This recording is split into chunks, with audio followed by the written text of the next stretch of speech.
Hi everyone, it's Kathy. Thank you so much for joining me. It's time for another mini release over in the Whimsy Stamps shop, and today I am sharing with you the Decorate a Tree die set. This is a fantastic die set, and I love the fact that they have all those tiny little pieces on one die, so there's less of a chance to lose the tiny dies.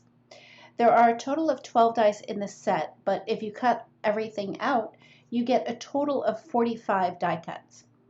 Here with the trees, when you cut them out, you can actually stack them up on top of each other and create different sizes of trees. So that's all three of them pieced up or stacked up on top of each other. And this is what it looks like when it's colored up and decorated with the ornaments and some of the garland and a little star.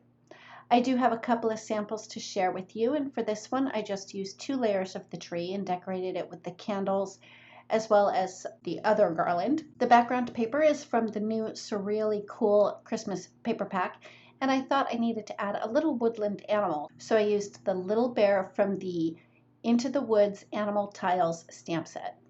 For my second sample, I decided to go with non-traditional colors, and I decorated up my die cuts with some background stamps and the Merry large die cut word. And for my final sample, I decided to turn the slimline chicken coop die, remember that, into a coffee bar, and then I decorated with elements from the Decorate a Tree die set.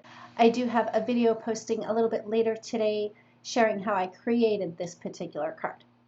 For more information, I'll have that linked in the description box below for you. For more inspiration, make sure you head on over to the Whimsy Stamps blog.